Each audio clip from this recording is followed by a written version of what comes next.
Hello there, everyone. You know who I am. E.T. Templar, alien crusader from beyond the heavens, here to entertain, destroy through the power of me magic. So in this video, we're just talking about some recent goings-on. And yes, the shit you've been hearing about people braising and cooking chicken with NyQuil and Sudafed and other cold sore medicine is a thing.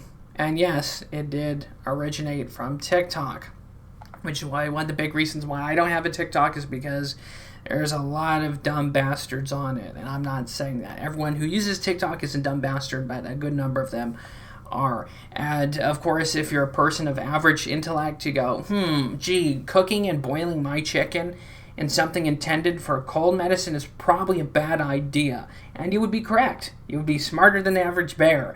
But there's just multiple problems with this. You know, between the liquid form and cooking it into chicken, your body's going to metabolize that differently. So there's a chances of overdosing on cold medicine. There's chances of bad shit happening when you cook it into chicken. And of course, who knows what that does to the chemical composition of the medicine. So it's a multi-stage problem. I'm no doctor, I'm no pharmacologist, but it would seem to me that would be a very terrible idea. Not only is it a terrible idea, but the chicken probably tastes like liquid butthole. Why would you want your chicken to taste like NyQuil, Sudafed, or these other like medicines? Why in God's name? But there are just people out there who are so dumb, so thirsty for fortune and fame, that they'll try and bake medicine intended for colds into frickin' chicken.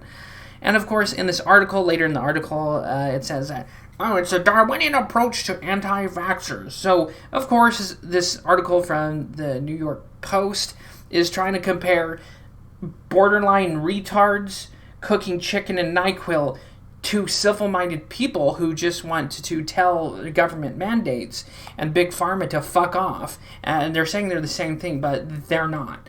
One is mildly stupid. The other one, depending on your opinion, could be mildly stupid, but that's their right to choose to refuse or deny vaccines if they so wish. That's their freedom to do so. And that's their freedom of choice. That's their liberty. Last time I checked, life, liberty, and the pursuit of happiness. And if someone believes that the vaccine is impeding their pursuit of happiness, then that's their right to refuse.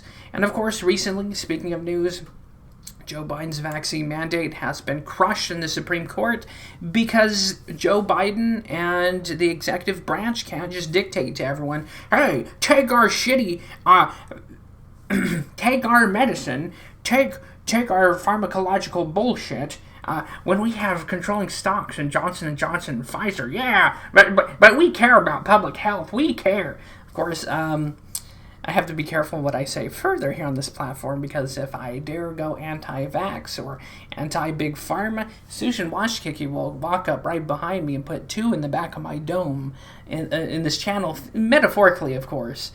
So I can't get too into that, but here's some history for you, and here's some homework, and I've issued this homework before on other channels and in the past. There's something called Operation Mockingbird, or Operation Mockingjay. If you Google search this, you can find it.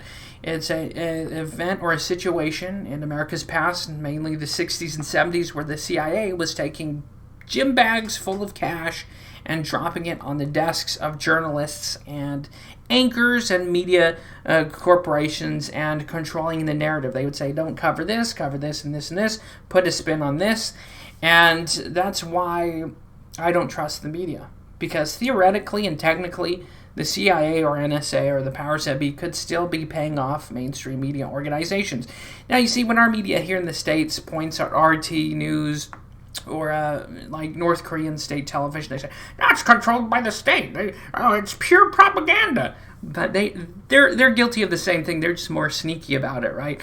They're just more sneaky about their corruption. There's no difference between the Western media here and RT News in Russia or any other state-sponsored media. Only ours are more deceptive and sneaky behind the doors with their corruption. Allegedly, of course. We have to say allegedly to cover our own ass, but that's my theory. And if you do watch the news, even if you're not politically minded, you do pick up on things that they do say the same shit frequently, and they do try and push certain ideas. whether it's the shitheads at CNN, MSNBC, or the dorks at Fox News. They do push political slants. And of course, ever since the 60s and 70s, true journalism died, and it's been replaced by partisan hackery and spokespeople for the controlling elite. And so, yeah, just check it out. Look up Operation Mockingbird or Operation Mockingjay and discover the truth of what our government has done in the past and probably is doing, if I was a betting man. So yeah, there's just some history, some idiots bracing their chicken in NyQuil. Why?